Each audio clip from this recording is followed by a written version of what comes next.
Hi, everybody. This is a podcast where real doctors discuss fake medical situations. That means that unless you've seen The Exorcist 167 times and it keeps getting funnier every single time you see it, this podcast is not medical advice. If you need medical advice or medical care, please contact your doctor.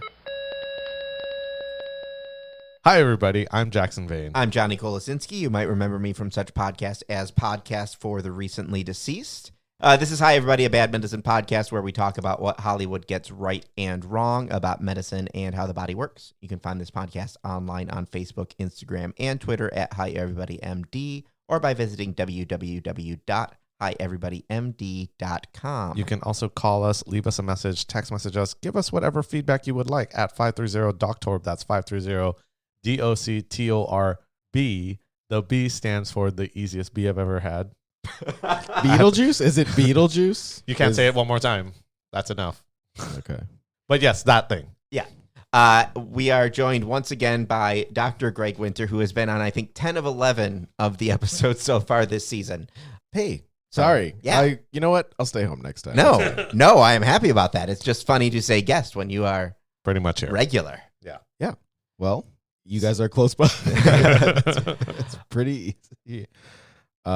Thanks for having me. Yeah. This was my suggestion. This was your suggestion. This one, I think, was one that was built up for quite a while by Johnny. Yes, I've been excited about this one for a while. We are discussing the film version of Beetlejuice, Which is so different from the children's cartoon version. which is so weird that it even exists. It is true.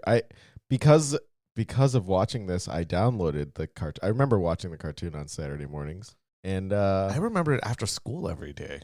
It got that 100 episodes. it had a ton of The episodes. fourth so I don't season know. had like 85 episodes or something silly like that. So they could hit syndication. Well, I remember watching it on Saturday mornings, but also I could be I don't know. That was a long time ago. It was initially was on ABC for Saturday morning. But yeah, it's weird that it's like the movie doesn't matter to the cartoon, although clearly it wouldn't exist. And also, who would pitch this as a children's cartoon? Yeah. Were you guys also kind of surprised how little Beetlejuice was in the movie Beetlejuice?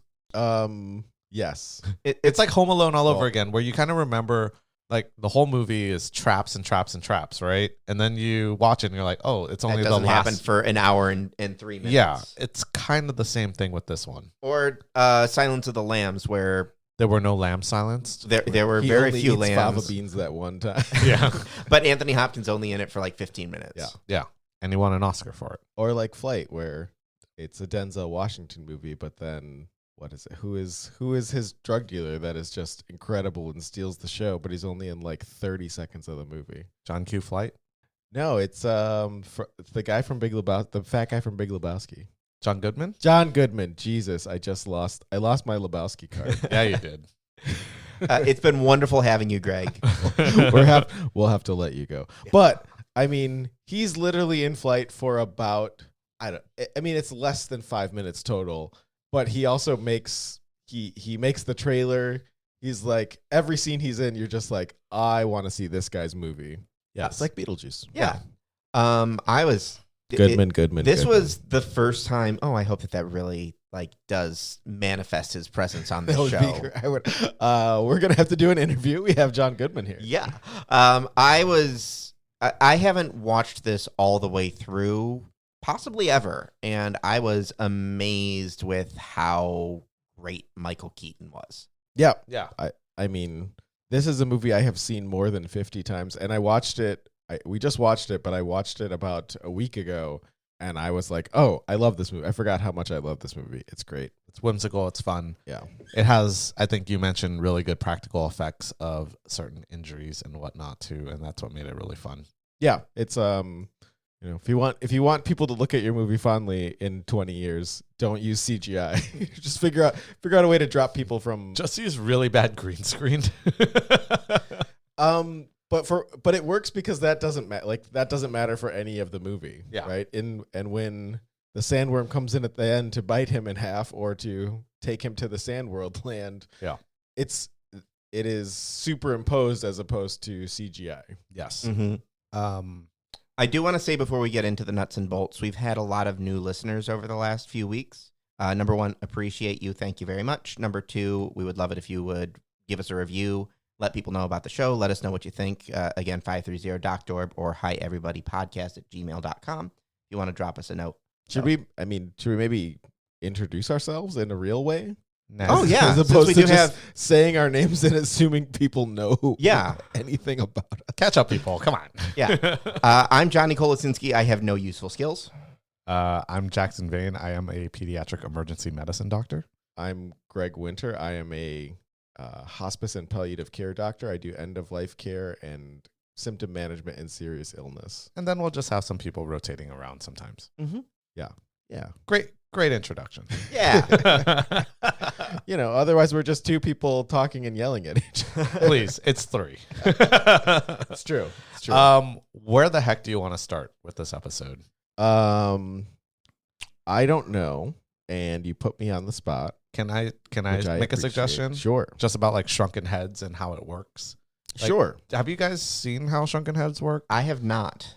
So it's not really a shrunken head. No. It's a dehydrated skin face. It is. It's a de-skulled head. That's what it is. That's the thing that makes it. So the skull has to be removed for you to shrink the head. Mhm. And then they make a desiccated head, which they just dry it out until it's down like that. So it's not some witch doctor who put a spell on you so that you get microcephaly. It's literally they removed your skull so that you can actually shrink your head down. Microcephaly means small head. Yes. And that can, I mean, it's most commonly, I think it's most famously heard from Zika, which was like a while ago.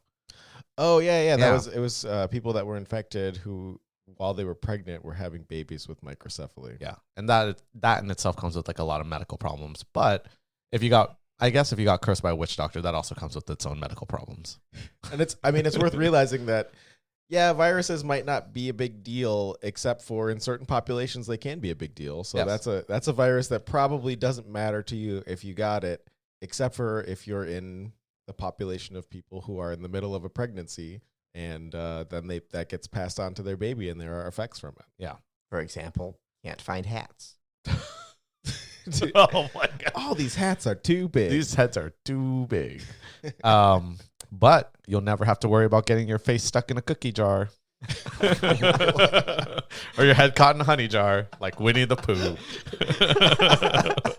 I get when had you said head in the honey jar, I would have gotten it. But you said face in a cookie jar. Look, I totally lost it on that whole analogy It's all right. part. It's fine. It's fine. There's a silver lining everywhere. This is a podcast about optimism. It is. You can get your head out of many situations. But that was the one scene that when I saw it, I remember when I was growing up, there was like Ripley's Believe It or Not, and that used to be like a prominent thing of showing like jars of shrunken heads. And I'm like, how did this happen?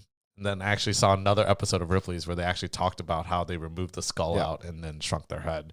And they would use it as like trophies and just to scare and curse people. And if you're a predator, it's an easy way to carry multiple heads around. It is. Yeah. It's the to-go Predator, pack. like from the movie, not just Predator on the street. Oh, I thought you were talking about like it being like a snack pack. If you're traveling to another planet to hunt sentient life, but you only have a carry-on. Yeah. You should remove the skulls, okay? The skulls are where the weight is. Yeah.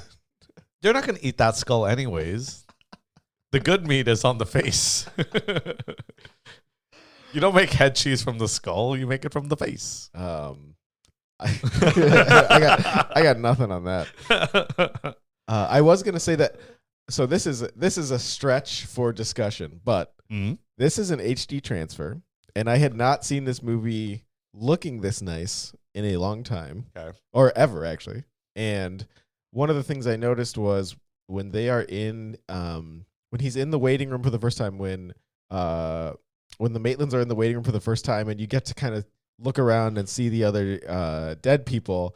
There's a guy in a corner who is clearly being eaten by a large rattlesnake. Yeah.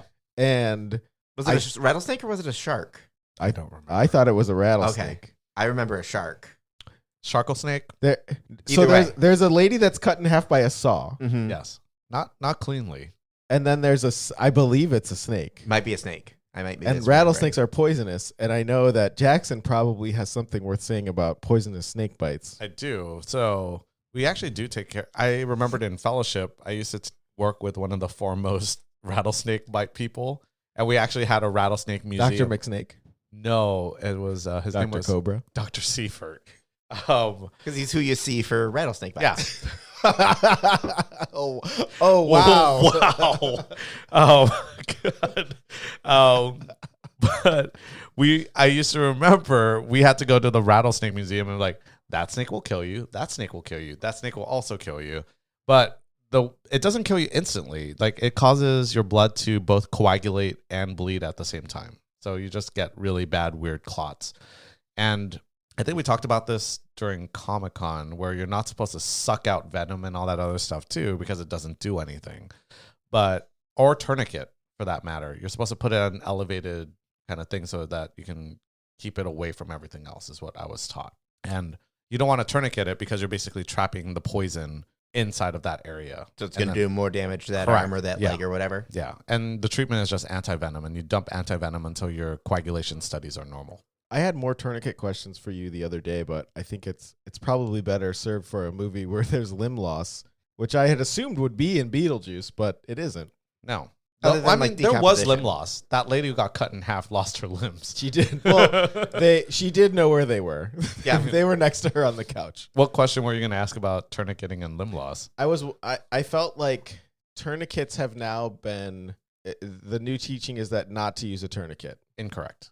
Okay. We still use it quite a bit, especially if there's a chance where, let's say you lost a limb of any sort and you need to control bleeding, you need to slap on a tourniquet right away. So controlling the bleeding is more important than anything. So Okay. we still use tourniquets quite a bit, and it's actually part of our advanced trauma life support course. Is it right after A, B, then you get to circulation? It's technically, it's part of circulation, Always but be it circulating. always be circulating is how you remember it. But it's technically part of it could be part of the secondary survey, but it's really part of the primary survey Okay. where we're looking for sources of, actually it is part of the primary because it's disability. And when I say A, B, C, it's when somebody comes in for trauma or any sort of thing where you don't really know what's going on, you do ABCs, which are airway, breathing, and circulation. It's like you got to make sure that person is alive before you figure out exactly what's going on. You got to make sure there's a hole to breathe out of. Yeah. Then you got to make sure they're breathing. Then you got to make sure the blood is pumping around. Yeah. Disability means, so it's A, B, C, D, E. D means disability, so you're looking for injuries and all that stuff. E is environment, so if it's cold, you want to control the temperature. If they're around caustic things, you want to make sure you take off all that, the stuff that they were stuck to and all If that. there's a rattlesnake attached to them. You really want to remove that. I mean, that's thing. one of the like I like that they use that room for a way to like showcase makeup. Like clearly, this is Tim Burton showcasing makeup skills of his friends. Yeah. Because he's worked with the same people for like 25 years, but it doesn't really seem like any other or the Dietz yes. Wow. I'm gonna back up. It doesn't seem like the Maitlands suffer from the same like, this is what we look like when we died as everyone else. And I seems to. brought this up when we were watching because everyone was in the same state when they died, Except for the Maitlands. except for the Maitlands who drowned. And they were at the Wet. they were wet at the very, very beginning, and then they went and sat by the fire. And the reason for this, according to IMDb trivia, is that otherwise they would have had a really ridiculously uncomfortable month of shooting. Oh yeah, I mean I get it, and it also doesn't really serve the movie to have them being wet walking around. And I also get why it's cool to showcase, like, look at this cool makeup, but it's just very strange to just, don't worry, they're fine. No matter what's going on, they're just normal. I mean, they did speak about how people who committed suicide Become civil servants. and the receptionist showed her wrists, and they were all the horizontal cuts, or the horizontal cuts. Yeah, they were the wrong way if the you were wrong doing way it effectively. Yes. It's interesting to me that that's a line from this movie I've been quoting since I was a child. My babysitter used to play this for us. That explains a lot. And and if I knew then what I knew now, I wouldn't have had my little accident. Has been a line that I've been saying my entire life. And also, this thing reads like stereo instructions. I said Use that that yesterday. It's just interesting the things that stick with you. Yeah. There is a lot of world building in this movie that just is there by the wayside because it's a Tim Burton movie, and love him or hate him stylistically, he is very, very intricate. I think that's an appreciated thing, though. Like, there's a lot of movies where, things are explained and people are handheld through the plot and story, and that's never more satisfying than just being thrown into a world and just figuring it out for yourself. Or finding something out the fifth viewing.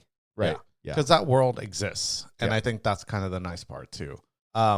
Speaking of like that whole reception thing, like their friend, or not the friend, the guy who kind of guides them through, who got ran over by a truck or whatever it is. Flat Stanley. Yeah. People don't get that flat. Yeah, that would have been like steamroller flattened. Yeah. Like that's like pressed jerky flat.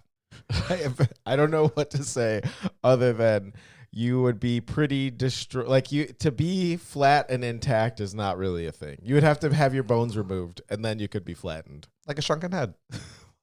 full circle. Trying to think. And then even in that one scene, Juno, who was their caseworker who was smoking, that one was like a really good, subtle, like practical effect. Mm-hmm. Yeah.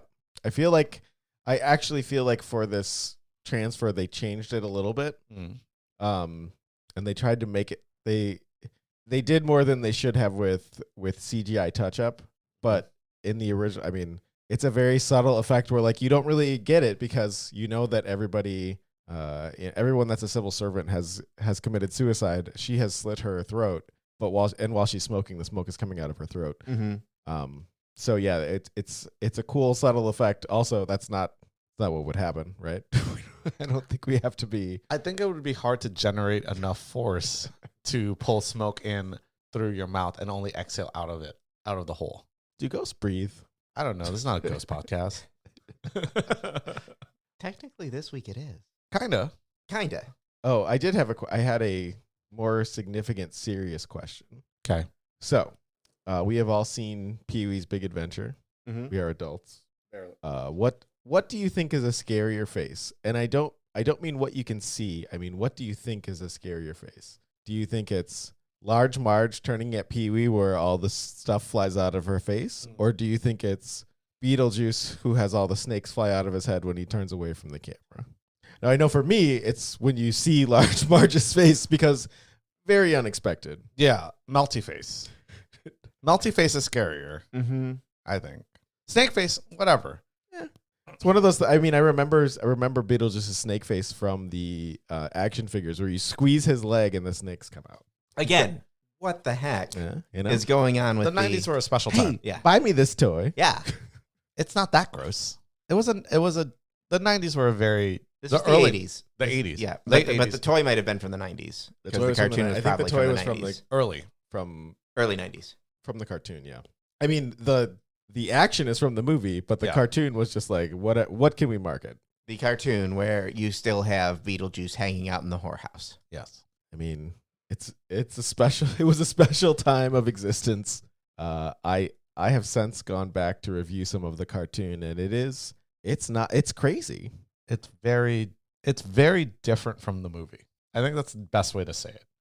It's also not bad. But it's great. Also like how did you guys come up with this versus this? All right, we should talk about something. Yeah, I do want to ask about the decomposition of the Maitlands during the exorcism scene.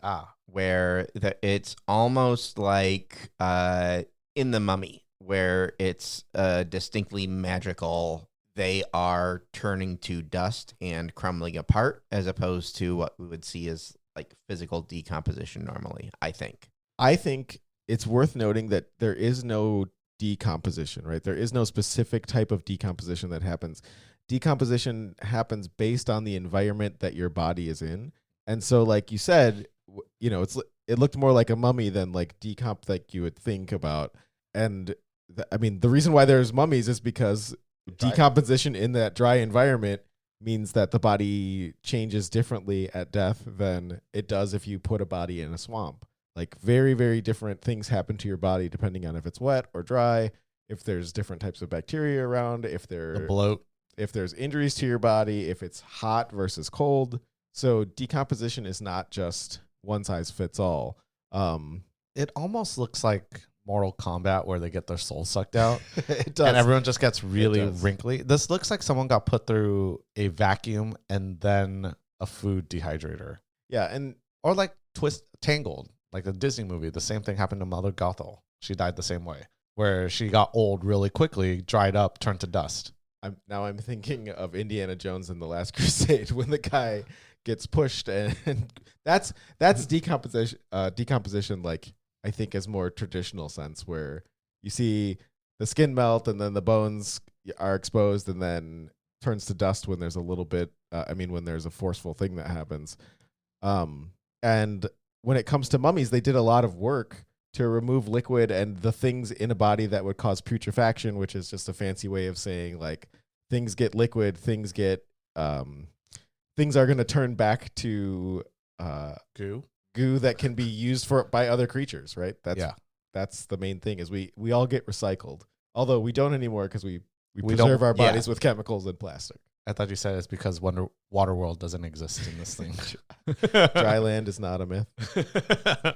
But I think the portrayal of I think what they were trying to show is someone rapidly aging to the point where they turn to dust.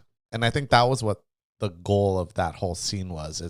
They brought her back to life, then she started aging horribly and then would die of old ghost age. Earlier in the movie, they show what happens to ghosts that end up in limbo. And so like that's kind of what those ghosts look like. I think it's consistent with what's in the story. Chekhov's door. But it's not. As people get older, their skin gets saggy and more wrinkly. It doesn't get as pronounced as it was there. No. I think that was much more like, this is what happens to ghosts when they get old. But they dry up and go dusty. You got to have that ectoplasm. That ectodust. But I think what they were trying to get to isn't what I understood what decomposition is like. Yeah, I mean, it's not. What they're showing is not decomposition. They're showing a particular thing the only thing I could equate it to would be like a mummy, right? Just the skin is getting dried up. It's very desiccated. Things are getting shrunken. When you try to manipulate part of their hand, it's dry. It just breaks off. That is a thing that, in a very dry environment, that happens. But that's not how that you'd have to be in a very specific place to have that kind of outcome. Yeah, Johnny. Like in San Diego, our environment would not.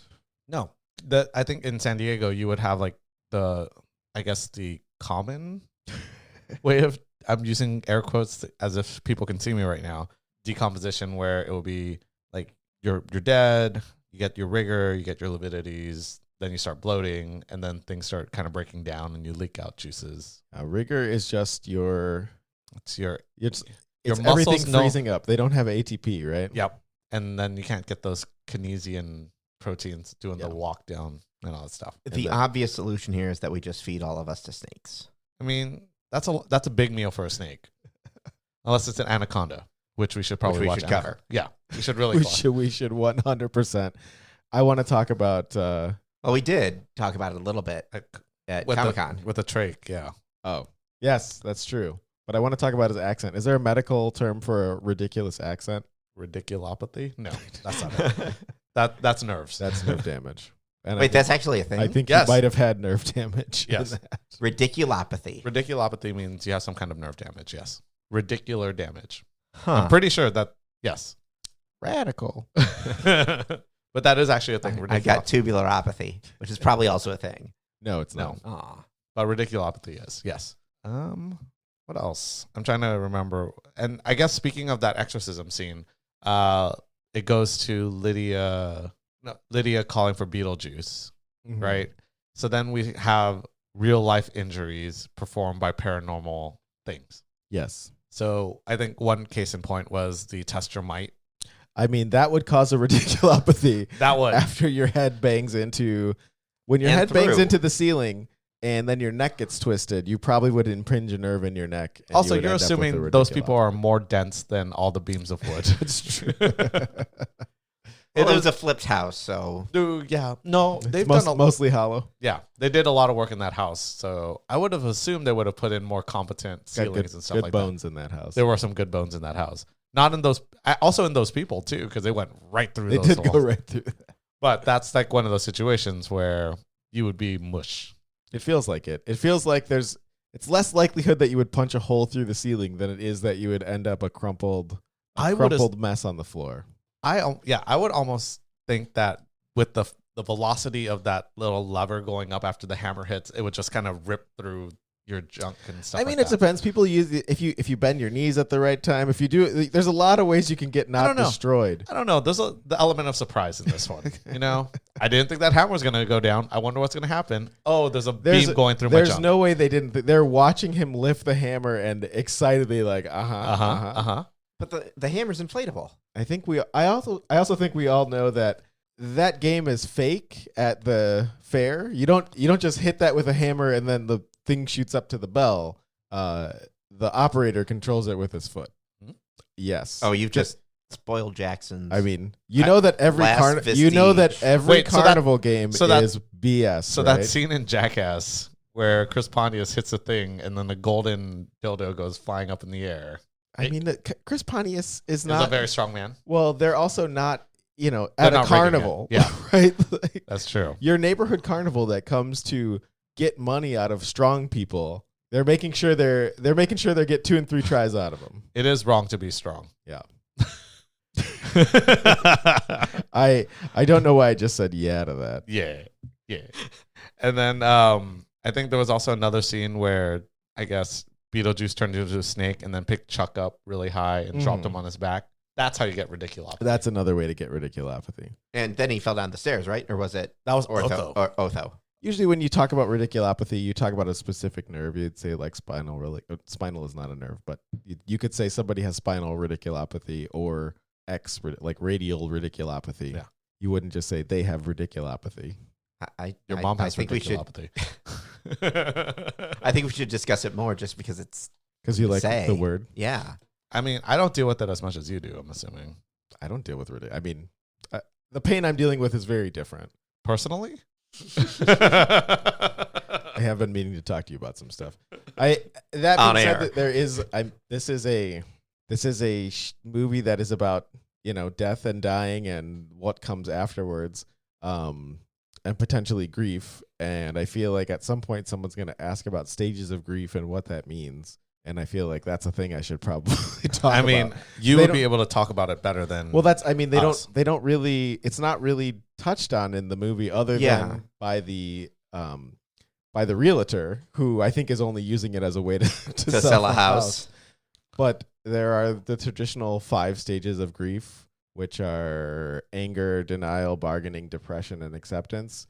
But also, there's no order to those stages, and when someone's dealing with grief, they can bounce around between those in any order until they get to acceptance. But even if you're at acceptance, you can still bounce to the other one. There's no like, it's not there's no okay, I'm over grief, and in fact, a lot of times people get to a point of acceptance, and then there's something that happens. So another loss, especially a similar loss, will trigger those previous feelings again, and it's just worth knowing. I think if you know someone that's going through that, the best thing that you can do is just try to be there for people and not try to fix where they're at. Just be supportive and listen, and know that it's going to come back around. That's not something that I've heard before. The aspect of it is not a 1, 2, 3, 4, 5 progression. I think that's a really common misunderstanding, he said, because he had that particular misunderstanding. No, it's true. And I mean, a lot of people think that, and like, oh, well, I can see they're angry now. So then what comes next? Like, I don't know. And that person doesn't know either. So, well, if you tell me now, I'll let you know what's next. That's bargaining. You should stop that. I swear to God, if you tell me, I'll let you have all this money. Yeah, exactly. Yeah, I get that. Yeah. And there we go. We're done. Yeah. Accepted. I was not having seen the movie in a long time, but I've listened to the soundtrack of the musical, which is coming to San Diego in August of 2023. If anyone is listening and involved in that production and wants to get us tickets. Yeah, but I second that. I really, I'm very interested in seeing it. But the show, the musical is a lot more based around Lydia's grief. We find out that, yes, her mom died recently. That's why she's got the stepmother. Like there is a song specifically called Dead Mom, where she's singing to her dead mom about how nobody recognizes having a dead mom. And Is that like a follow-up to Dr. Demento's Dead Puppies? yeah, I think it's a direct sequel, actually. And how she feels invisible the way the ghosts feel invisible, blah, blah, blah, blah, blah, blah, blah. So it's a lot more built around that. I recommend the musical to folks, by the way. I would. If anyone from any musical wants to send me tickets, I'll probably go. Hi, everybody, podcast at gmail.com to discuss those sponsorship opportunities. So I did expect there to be more concrete evidence of that in the movie because I was more familiar. Yeah, with they only just the made her musical. they only just made Lydia like sad girl, but didn't explain why she's sad girl. Mm-hmm. Was she sad girl or was she goth girl? Yes. I mean, I think the movie is goth girl, and it doesn't. I don't think it particularly matters if why she's sad, but she's got the feels, and she's got the feels enough that she can see dead people. Ghosts, see dead people, and that should be good enough.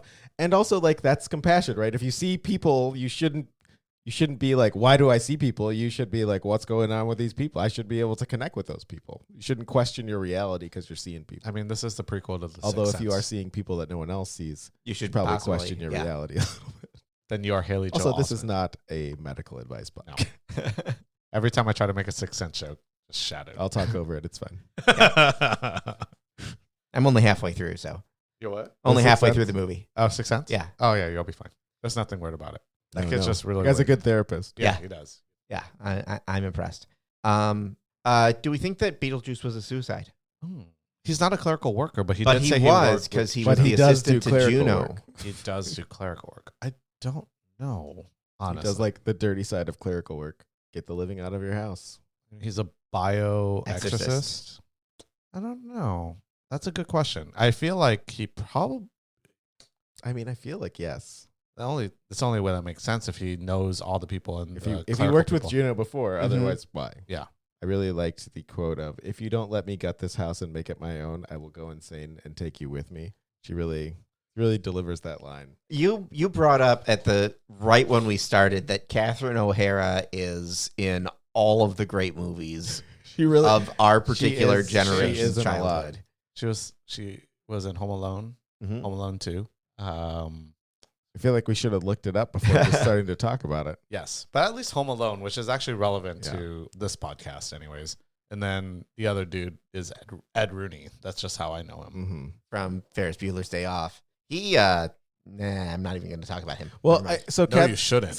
But Catherine O'Hara, you can almost hear her scream Kevin when she's screaming in the movie. It's like, Kevin.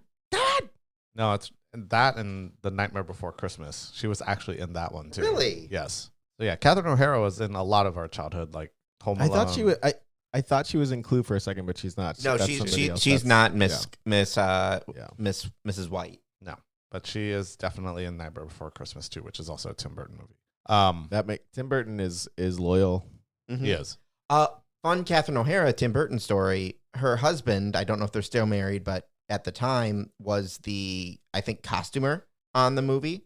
Mhm. And Tim Burton literally said, you should ask her out Oh wow! when he didn't think that he was supposed to talk to the actors. I mean, good for him. Yeah, and it worked. Yes. Is there anything else that you guys can think of that is medically stuff? A lot of textbooks also read like stereo instructions. Yes. So that's why Oh that my line hit home for you. That's another one that really stuck with me for a long time. God, like netters. Oh my god! It's like, what am I like? That's What is the takeaway of the sentence that I just read that was a paragraph long? The worst part about netters was it's a book with pictures. It's a picture book that's not understandable. Yes. It's a lot of diagrams that I just could not get through. And I think that now I know why you say it often, but as someone who didn't read a lot of stereo books. Well, think of any electronics, like, it's usually translated from something else and poorly and not checked, and it sounds more high. They're trying to make it sound more important than it is. I feel like I will say this, instruction books now, very dumbed down. Yeah. I also feel With like pictures. if they were to make Beetlejuice today, that would have been a really, really annoying YouTube explainer video with a smash, like, and subscribe. Oh, you mean like kind of a, hey, The- you're dead. Video Yeah. for the recently deceased. Exactly.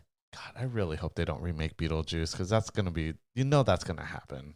I'm fine with any remake. It does not ruin the original for me because it's not the original thing. Mhm. Like I don't Fair. care at all. Like The only thing you'll If- lose is time. and I usually can see some. I'm like, oh, I sort of like what they did.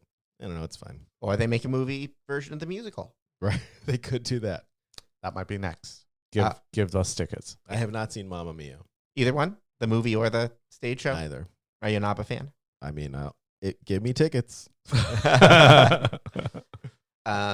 So that was obviously an important question. I do have another important question. Shame on you. The human centipede bills itself as 100% medically accurate. Shame on you. If that's the case, and if that's our baseline, how medically accurate is 1988's Beetlejuice? Holy crap, it was 88. Wow, that's a weird thought. Yeah. Now, do I make it 19% or 88%? Not 88%. No, it's not 88%. Um, Not 19% either. I mean, I certainly think it's less than Human Centipede. I mean, obviously it would be, right? Like, It's another tough one because at no point does this movie try to be medically accurate, and No. it's talking about things that are, in my opinion, patently false. So I don't know, Is it- 22%. Disqualification. I mean, I don't believe in ghosts, so I'm gonna take a. You're saying that as I'm we gonna record take a- on October 30th. I'm taking a controversial stance. I do not believe in ghosts. ghosts believe in you. It doesn't matter if you believe in ghosts if they believe in you. So yeah, I'm gonna say 21%. No, I'm gonna say less than that. I'm going to stick with my 19. I'm gonna say 14%. You had to one up me, didn't you? Because as someone who lived in a house that had skeleton keys, you can't really push a skeleton key out from the other direction if somebody is manipulating it from the other side. This is a thing that we the tried. other side. So, double pun. Yeah. So I know it's not a physics podcast, but I'm taking away a couple extra points. The locksmithing podcast. The locksmithing doctor. Oh, I like the locksmithing lawyer. Lockpicking lawyer. Yes, that guy. Yes. No, I'm sticking with my 19. Okay, you're wrong. It's 14, but whatever. I didn't deduct points for It just Kiri. I thought about it right as I was making my score. And You know what's that accurate matters. though? You do drown if you go on. Oh, but I was gonna Ooh, say- thinking about taking some points away, aren't you? ooh, I admire their safety that they put on their seatbelts before they went off the bridge. The bridge, yeah. But you could escape from that. Their windows weren't down I- either. I- Or But their they windows also were- didn't have airbags, so they could have. I might disagree with you. I highly recommend watching the Mythbusters escape from a car. Yes, People drowned in not a lot of water in a that's car, true. and I mean, a lot of people can drown in very little amount of water, Yes. like babies in a bucket. don't put your babies in a bucket. Medical advice. Another controversial stance. No, if you go to like Home Depot or Lowe's or whatever, and Yeah, you they get all like a have- bucket, there's like a diagram. Children can drown in as little as 2 inches of It's water. true. Please keep your bucket empty. That doesn't even take into consideration dry drowning. I'm gonna kill you. I will murder you. Nice. Oh my god, I've Dry, had dry drowning is not is a myth. Sorry, I almost did dry drowning is a myth based on dry land is not a myth.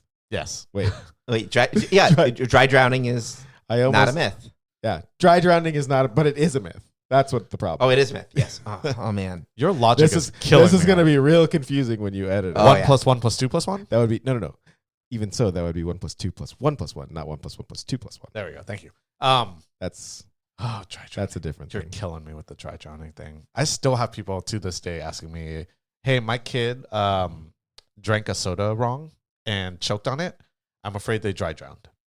Like, your kid is playing in the room with the other children. Your kid did not dry drown. Maybe we should have a just dried along with the corrections corner that Greg you've We wanted do to really need a corrections corner, and I want to go on record. Whoopsie Wednesdays. I don't know how it got said, but So sorry Sundays. the blood vessel supply of the scalp does not supply the brain. The brain has its own blood supply. That's a thing that got said on here. out of laughter. So I think it's really important that we clear that one up.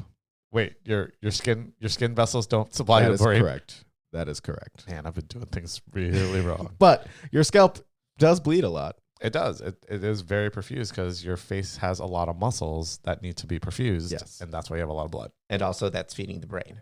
Correct. I think I'm gonna make a concerted effort to go back through slowly and pick like one or two things from each show to correct, because there's a lot of error. And then literally just sit here and we'll just hash it out. We call it comedy error. It's fine. Remember, this is not for medical advice. Right. This is purely for entertainment. Yeah. And if you did find it entertaining, we will find you here again when we record next. What a segue. Nice. I do my best. Also, it's easy to fall off a Segway. That's how you fall off a segue. Yeah. Thanks, everybody, for listening, and we will be back with more.